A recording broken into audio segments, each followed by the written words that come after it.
plus célèbre des prix littéraires français, c'est un comble. C'est en effet un Américain qui a reçu le premier prix Goncourt. Son nom ne vous dit rien. Eugène Léon Édouard Torquet, dit John Antoine No.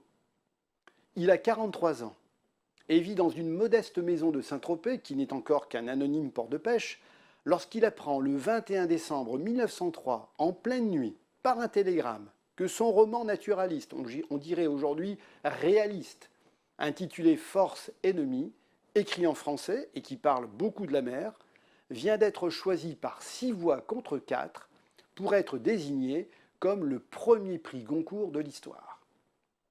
Nous sommes 3 jours avant Noël. Joli cadeau pour Eugène Léon Édouard Torquet, qui est à l'époque un parfait inconnu dans le monde littéraire français.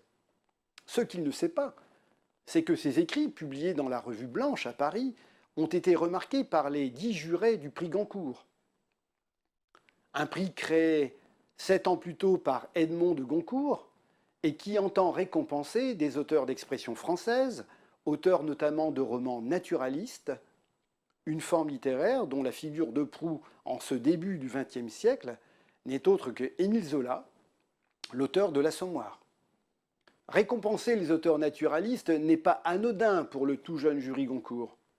C'est en effet se démarquer des académiciens qui affectionnent l'érudition et du coup incarner la modernité.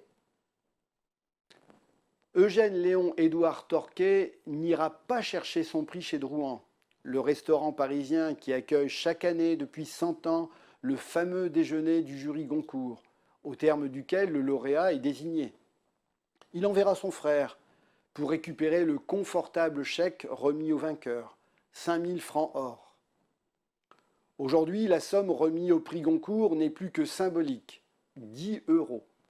Mais le lauréat 2014, qui sera désigné le 5 novembre, aura sans doute hâte d'aller encadrer, comme ses prédécesseurs, son illustre chèque.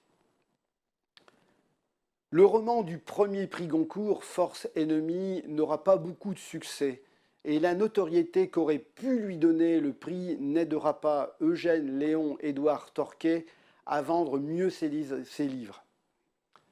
Il continuera d'écrire des romans et beaucoup de poésie pour épancher sa peine de l'exil et sa nostalgie de l'aventure.